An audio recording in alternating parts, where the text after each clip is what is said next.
Kevin sa stal mojim nevlastným otcom, keď sa v roku 2024 oženil s mojou mamou. Spoznali sa v roku 2022, 2 roky potom, čo nám zomrel otec. Úprimne povedané, Kevin bol ako dar z neba. Veď nevlastní otcovia bývajú stereotypne odporní, nie?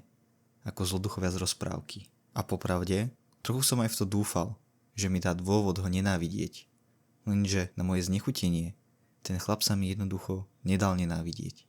A to som mal 15. Bol som protivný a ešte stále som sa spamätával zo smútku po otcovi. Všetky predpoklady tam boli. Mal som ho neznášať, ale nedokázal som to. Kevin bol milý, Kevin bol dokonalý. Trvalo to až do tejto jary, až kým sa tá ilúzia začala rozplývať. Keď som sa dozvedel o jeho zvláštnej záľube. Delfíny skákavé. Spočiatku som si vydýchol, len taká čudná záľubička, pomyslel som si. Prekvapilo ma, že to trvalo celé 3 roky, kým sa na Kevinovi ukázalo niečo divné. Ale vlastne som bol rád, že som konečne našiel nejakú jeho chybu. V mojich očiach ho to urobilo ľudskejším. Mýlil som sa. Tesne predtým, ako som minulý september nastúpil na univerzitu, Kevin ma zobral na ryby, aj keď som mu pripomenul, že ma to vlastne vôbec nebaví. Ironicky, moja mladšia sestra Becky by si to vyskúšala oveľa radšej. No Kevin to nazval mužským zbližovaním. To ju teda poriadne nahnevalo. Ja som si medzi tým spokojne pridal do zoznamu Kevinových nedostatkov aj mizogín. Prečo ma to tak tešilo, keď som našiel na ňom niečo zlé? Vedela to nejaká časť vo mne už dávno, že s ním niečo nie je v poriadku? A ak áno, chcel som mať neškodné vysvetlenie toho nepríjemného pocitu v bruchu. Niečo, čo by ma nedesilo? Je tu pekne, čo povieš, Daryl? Spýtal sa Kevin, keď sme sedeli pri vode a držali prúty. Mykol som plecom. Asi hej. Neboj sa. Zasmial sa. Čo skoro budeš na univerzite? Kluby, alkohol, ženy. Budeš ďaleko od svojho nudného otca. Môžem sa tak nazvať? Potlačil som podraždené povzdychnutie. Za každým, keď sa opýtaš, odpovedi stále áno. Viem, povedal Kevin. Ale ty to slovo aj tak nikdy nepovieš a to ma mrzí. Nešikovne som sa snažil zmeniť tému. Tak, prečo vlastne tak miluješ rybárčenie? Tvár môjho nevlastného otca sa rozžiarila. Príroda, Daryl, je nádherná. Niekedy krutá, ale stále nádherná. Dokonale vyvážená, dokonale navrhnutá. Vieš, ktoré zviera je moje najobľúbenejšie na svete? Divná otázka, skoro ako od dieťaťa. A ten jeho rozradostený tón nebol o nič menej detinský. Napriek tomu som prikývol. Delfín skákavý, zašepkal Kevin a zadíval sa túžobne na hladinu. Preto som presvedčil tvoju mamu, aby sme ešte pred tvojim odchodom na univerzitu išli na ten náš malý výlet do Walesu. Chcem ich vidieť plávať pri pobreží. Bože, kedysi som tam chodil každý rok a teraz sú to už 3 roky, čo som tam nebol. Som zúfalý. Ale toto je fajn, fakt v pohode, že sa môžem porozprávať o delfínoch s tebou. Posledné 3 roky som tým mamu priam otravoval, takže je osviežujúce konečne to povedať niekomu inému. Áno, delfín skákavý je moje najobľúbenejšie zviera, možno dokonca najobľúbenejšie na svete. Len s námahou som potláčal úškrn nad jeho vášnivým monológom. Keď je ten delfín pre teba taký dôležitý, čudujem sa, že som ťa ešte nikdy nepočul o ňom hovoriť. Kevin si hlboko povzdychol, smutne. Nie každý chlap to chápe, Daryl. Kedysi som bol zraniteľný. Otvoril som sa a ukázal som túto časť seba. A mnohokrát som sa popálil. Zachychotal som sa. A snažil som sa to zamaskovať ako kašel. Kevin však potom stíchol. A nebolo to ticho, ktoré by pôsobilo príjemne. Bolo plné zamyslenia, ale aj niečoho tmavšieho. Pod tenkou vrstvou zdvorilosti v ňom vrela zlosť. Vidno bolo, že zadržiava hnev. O týždeň neskôr sme už boli všetci 4 v našom Airbnb v Cardigan Bay na severe Walesu. Kým mama s Kevinom si rezervovali výlet loďou po pobreží, ja som to nevydržal a zveril som sa Becky. Priprav sa, povedal som. Na rýbačke som zistil, že Kevin je úplne posadnutý delfínmi. A ich má rád, odvetila. Nie, on je fakt posadnutý, povedal som s úsmevom. Becky zdvihla obočie. Ako to myslíš? Pousmial som sa a kývol som hlavou smerom ku Kevinovi, ktorý poskakoval od nadšenia z nohy na nohu. zatiaľ čo s mamou čo si natešenie plánovali nad iPadom. Becky sa usmiala. Veď je to vlastne milé, nie? Zavrtel som hlavou a snažil sa prehltnúť ten zvláštny pocit v krku. Niečo na tom dni mi stále nesedelo. Asi hej, teda, najprv mi to tak prišlo, ale potom začal byť divný. Vieš, spravil som tú chybu, že som sa zasmial a potom on, neviem, proste to nebolo normálne. Tak mu treba, keď si vybral teba a nie mňa. Zachychotala sa Becky. To tvoje mužské zbližovanie nie je až také úžasné, čo? Ja by som bola milá a chápavá. Nezasmiala by som sa jeho delfínskému posadnutiu. Vyprskol som smiechom. Prosím ťa, už nikdy nepoužij tie dve slova v jednej vete. Čomu sa tak smejete? Spýtala sa mama, keď prišli s Kevinom do kuchyne. Becky mi potichu bez slova naznačila delfínske posadnutie a ja som sa márne snažil skryť úsmev. Nič. Dostal som zo seba. Len sa tešíme na ten výlet loďou. Mama nadvihla obočie. Moje dve tínedžerské deti sa tešia, že strávia deň s nami? No toto vôbec nie je podozrivé. Tínedžerské? Veď mama, ja už odchádzam na univerzitu. Ja už som pripravený do hrobu. Pre nás ste obaja stále embria. Vzdychla si mama a zobrala zo stola kabát. Tak čo? Pôjdeme sa trochu poprechádzať po meste, kým slnko nezmizne? Máme ešte hodinu do plavby. Počas prechádzky po obchodoch bol Kevin akýsi mimo. Jeho pohľad stále smeroval k moru. Becky si to všimla tiež. Vymenili sme si tých pár špekulantských pohľadov. Obom nám bolo jasné, že sníva o delfínoch. Nakoniec nás dotiahol na molo asi 10 minút pred samotným výletom. Budeme mať tu loď len pre seba? Zašepkal zasnenie. No, nie celkom. Ozval sa hlas za nami. Otočili sme sa a uvideli zavalitého muža s hustou šedou bradou, ako sa tackavo blíži po drevenom móle. Dave! Vykrikol Kevin natešene a objal ho. Kapitán Dave, ak smiem prosiť. Opravil ho muž a obaja sa rozosmiali. Becky sa zamračila. Vy sa poznáte? Sú starí priatelia, povedala mama. Preto máme tu loď len pre seba. A dostali ste aj slušnú zľavu, zasmial sa Dave. Niektorí by si po 30 rokoch priateľstva zaslúžili viac než len 30%. Podpichol ho Kevin. Dave prevrátil očami. Nechaj si tie reči, ty pijavica. No poďte ľudia, naskočte na palubu. Bol to nádherný deň, to si pamätám najviac. Slnko pálilo bez milosti, ako keby nás pomaly opekalo zaživa.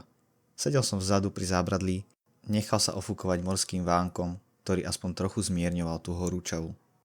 A vtedy som to uvidel.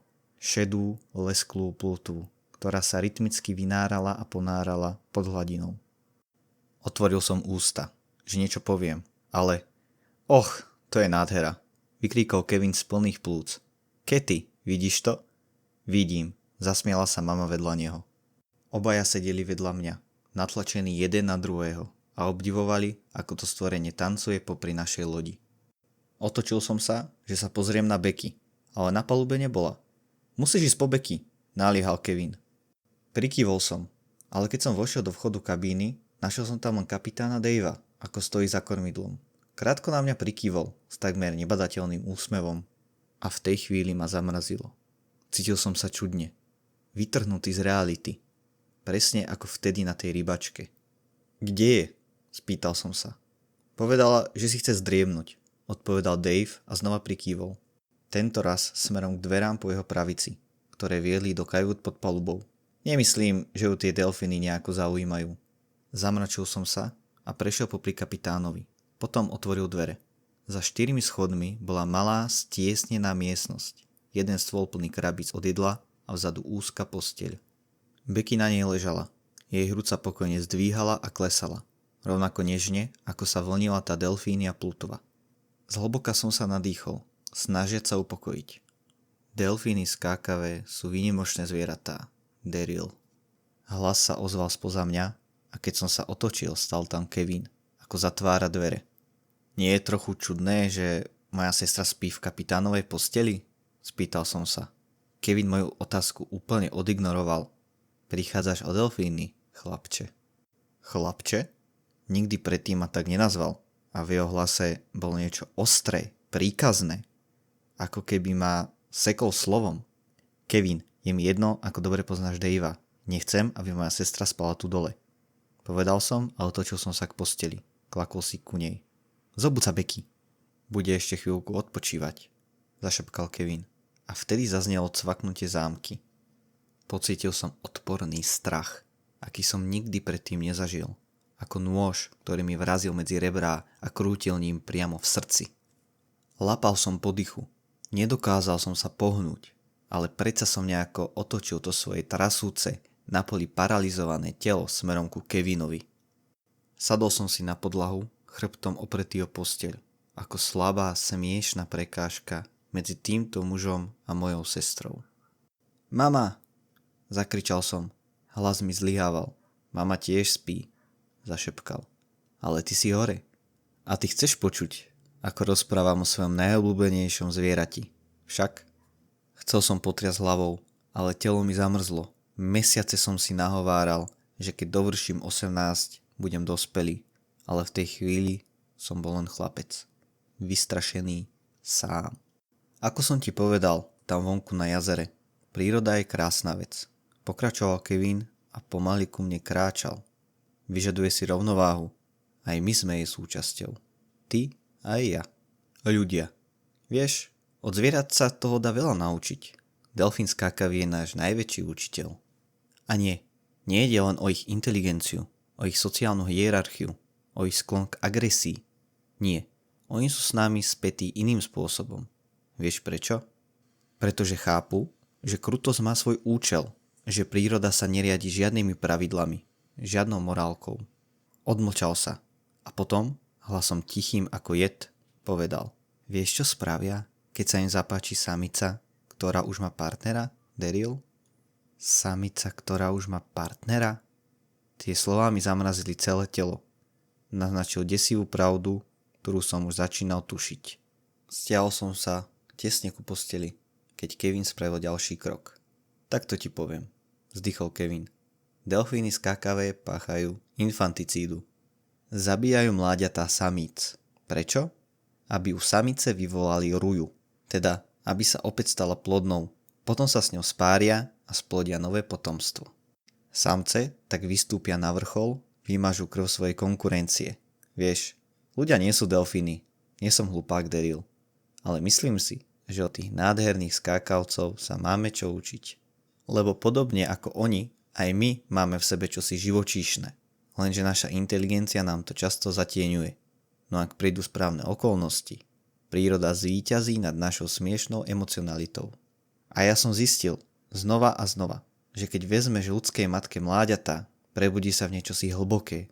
Tá túžba po plodení, po zachovaní rodiny, po prežití druhu, a to dáva samcovi možnosť splodiť jej ďalšie dieťa. Jasné, že príde obrovský žiaľ, ale práve z toho žialu sa rodí nová túžba, nový zmysel a ja tam budem, aby som prevzal opraty, aby som s tvojou matkou začal novú rodinu. 5 rokov som bol trpezlivý, ale teraz prišiel čas. S výpetím síl som vyjachtal. Prosím, ja tomu nerozumiem. Kevinova tvár ostala nehybná, pery stiahnuté do tenkej čiarky, oči tmavé a prázdne. To isté povedal tvoj otec, vyslovil. Srdce mi zastalo. Ten neviditeľný zverák okolo hrude sa naplno dotiahol. Čo? Čo si to povedal? Zašepkal som zachrypnuto. Kevin si kľakol predo mňa. Dielil nás už len meter. Videl som vás, začal potichu. Teba, tvoju sestru a matku. Videl som vás, ako ste ho chodili navštevovať do nemocnice. Šťastný, 4 spolu. Krásna malá rodinka. A povedal som si, prečo by som to nemohol mať aj ja? Tak som to zariadil, Daryl. Možno by sa z tej komy naozaj prebral. Stačilo počkať. Ale ja som čakať nechcel. Srdce mi znova začalo byť. Rýchlejšie než kedykoľvek predtým. Tlieskalo mi v hrudi ako zúrivý bubon. Pozrel som sa mu do očí a vedel som, že toto nie je žiaden sen. Kevin neklamal. Môj otec nezomrel kvôli poruche prístrojov, ako nám tvrdila nemocnica. Tento bastard do toho zasiahol. Plánoval si vziať rodinu môjho otca. A podarilo sa mu to. Pocítil som, ako sa mi vracia cit do rúk, do nôh. Pomaly som posúval pravú ruku po podlahe a prsty sa mi ovinuli okolo oceľovej špičky ťažkej pracovnej topánky. Prečo ti to vlastne hovorím? Zamyslel sa Kevin. Vždy som ťa mal rád, Daryl, ale musím si brať príklad z prírody, kým nevymažem všetko, čo ti otec zanechal. Nikdy nebudem pre tvoju matku nič viac než len obyčajná náhrada. A tvoj otec? Ešte stále nie je preč. Nie, kým si tu ty a Becky. Kevinové malé, lesklé oči sa zaleskli v oranžovom svetle blikajúce žiarovky nad nami. Cítil som, že každú chvíľu na mňa skočí. Tak som udrel prvý. Špičkou ťažkej topánky som mu tresol rovno do spánku. Zareval od bolesti a zrútil sa na podlahu. Rukou si držal rozbitú hlavu. Rana ho síce nezložila natrvalo, ale získal som čas. Postavil som sa na nohy. Skočil som dopredu a kopol ho priamo do tváre. Jeho hlava prudko narazila do bočnej nohy stola. Až to zadunilo. Zostal ležať. Vyštartoval som po schodoch nahor. Odomkol dvere a vletel do kapitánskej kajuty. Tak čo, podarilo sa ti to? Začal Dave, no zmlkol hneď, ako ma zbadal. Namiesto svojho priateľa uvidel dospievajúceho chlapca, ktorý sa podľa všetkého nemal už nikdy vrátiť spod palubia. A vedľa pri zábradlí tam ležala moja mama. Bez pohybu. Zjavne omámená. Fľaše s vodou, prebleskol mi hlavou. Spomenul som si, ako som na začiatku cesty odmietol ponuku od kapitána. Vtedy sa zatváril urazene. Keby som si tú vodu dal, pravdepodobne by sme z Becky už nikdy neotvorili oči. Kapitán Dave si ma chvíľku premeriaval, alebo to možno bola len sekunda, a potom vyrazil do útoku. Skočil po mne, schulil som sa a prešmykol sa mu pod rukami. Potom som vybehol na palubu. Bežal som až k zadnej časti lode, kde sa na hladine za nami objavovali 3 delfíny, ktoré vyskakovali z vody. Jeden po druhom. Loď sa pomaly sunula popri pobreží. Keď som sa otočil, Dave už letel smerom ku mne. Bol oveľa ťažší než ja. V normálnom súboji by ma ľahko premohol, ale bežal príliš rýchlo, príliš bezhlavo. Zvrieskol som a hodil sa nabok. Jeho ruka ma síce zachytila, ale bolo už neskoro. Zotrvačnosť ho odhodila, rovno cez zábradlie do mora. Loď ho začala pomaly nechávať za sebou. Pohybovali sme sa len krokom, ale kormidlo už nikto nedržal. Začali sme sa odchylovať od kurzu. Medzi tým, niekoľko metrov za nami, sa v mori zmietal cez palubu vyhodený kapitán. Jeho krčovité pohyby rušili trajektóriu delfínov. Tie spomalili a začali vystrkovať ňufáky nad hladinu. Vydávali prenikavé, znepokojivé pískanie. A potom sa ozval kovový cvak. Motor lode zhasol. Otočil som sa a zbadal Kevina, ktorý práve vyšiel z kabíny, lapajúc po dychu a s kľúčmi od lode v ruke. Pomoc! Zareval kapitán Dave zo vzdialenosti asi 20 metrov. Odveste ma preč od týchto prekliatých zvierat. Kevin po mne zlostne zazrel a zdvihol ruku s kľúčmi. Ty! Tentoraz som nemal výhodu prekvapenia. Nemal som žiadnu zbraň. Chcel som skočiť cez palubu a plávať k brehu. Volať o pomoc. Ale hrozilo, že by Kevin ublížil Becky. Že by si navždy odviedol mamu a ja by som im už nikdy neprišiel na stopu. Snažil som sa zakryť si tváre rukami, no on mi ich hravo odtrhol. Zareval som, keď mi zovrel krk a pretlačil ma cez zábradlie. Hlava mi visela dolu ponad vodu. Svet sa obrátil hore nohami. Z môjho pohľadu to vyzeralo, ako by kapitán Dave plával po oblohe. Ako keby sa mal každú chvíľu prepadnúť z mora nad hlavou do neba pod nohami. Blížil sa, približoval sa k lodi a ja som vedel, že ak sa títo dvaja dajú dokopy, nemám šancu prežiť. V tom som ich znova zbadal. 3 delfíny. Stále vydávali pisklavé nervózne zvuky. Vyzerali podráždenie, frustrovanie. Rušil ich človek, ktorý im skrížil cestu. A potom jeden z nich vyrazil do útoku. Vynoril hlavu z vody a vrhol sa na kapitánovú ruku. Dave zareval od bolesti, keď sa mu delfínie zuby zahryzli do kože. Začal sebou zúrivo hádzať. Voda sa zafarbila do červena a ostatné 2 delfínie plutvy sa pridali. To ma zachránilo. Už som sa začínal strácať. Cítil som, ako mi dochádza vedomie, keď Kevin povolil stisk na mojom hrdle. Do riti. Precenil. Zvihol som sa, lapajúc po dychu. Kevin sa medzi tým rozbehol do kabíny a začal tam čosi hľadať. Keď sa vynoril, mal v ruke zbraň. Harpunu. Ani sa nehni, ti hovorím. Varoval ma nevlastný otec, keď zvihol zbraň. Lebo ti jednu vrazím. A to by všetko pokazilo. Rozumieš? Aj nečakal na odpoveď. Stlačil spúšť a vystrelil do vody. Zaznel prenikavý výkrik bolesti. Keď som sa obzrel cez zábradlie, zbadal som harpunu trčajúcu z lesklej kože jedného z delfínov. Jeho 2 druhovia začali vydávať vysoké, prenikavé zvuky. Zvuky, ktoré mi nielen bodali uši, ale zároveň naplnili moje srdce prastarým, inštinktívnym strachom. Volanie do vojny. Kým zakrvavený kapitán Dave sa pokúšal doplaviť k lodi jednou funkčnou rukou, jeden z delfínov zasyčal. Nie pisklavo, nie nepriateľsky. Hrozivo. Ešte nikdy som nepočul nič také. Predtým útočili zo zúrivosti. Teraz ich viedla čistá, koncentrovaná zlosť. Jeden z delfínov zmizol pod hladinu a ja som v tej chvíli vedel, čo sa stane. Kapitán to zistil o pár sekúnd neskôr. Jeho oči sa rozotvorili doširoka, keď mu čosi schmatlo nohy. Stihol ešte vydať krátky výkrik, než ho delfín stiahol pod hladinu. David! Zareval Kevin a začal znova nabíjať harpunu, tentoraz namierenú na posledného, tretieho delfína. Ten pomaly plával popri svojom nehybnom druhovi, z ktorého sa do mora valila krv. A hoci to znie možno bláznivo, cítil som, že ten tvor trpí. Cítil som jeho žiaľ. A najdesivejšie zo všetkého bolo, že som cítil pochopenie. Delfín vedel, kto zabil jeho priateľa. Neviem, či to bol inštinkt, alebo čistý pud seba záchovy, ale začal som sa pomaly odťahovať od zábradlia. Klzal som sa po zadku po palube, cúval dozadu, zatiaľ čo ma Kevin prepichoval pohľadom. Ani na to nemysli. Zavrčal, obratený chrbtom k oceánu. Znova na mňa namieril harpúnu.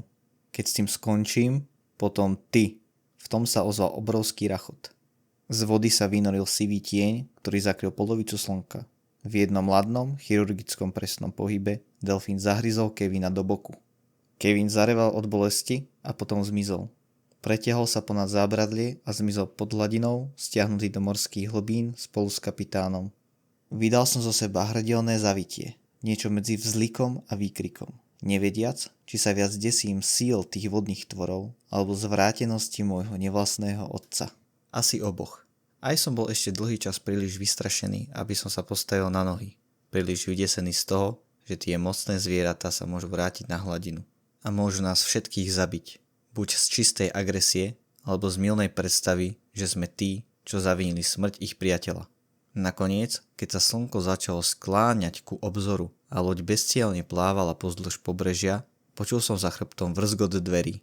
Ospalá Becky vyklzla von, pýtajúc sa, kde sú kapitán a Kevin. Ja som sa rozplakal, bezmocne, neschopný jej čokoľvek vysvetliť. A ona zavolala políciu z lode. Mama sa prebrala krátko potom a do pol hodiny prišla pobrežná stráž, aby nás zachránila. Aj keď som všetko vysvetlil svojej zúfalej matke a sestre, stále to nepôsobí skutočne. Aj keď policajné vyšetrovanie našlo znetvorené tela roztrhaných Kevina a Davida na pláži len 300 metrov odtiaľ, stále sa mi to nezdá pravdivé.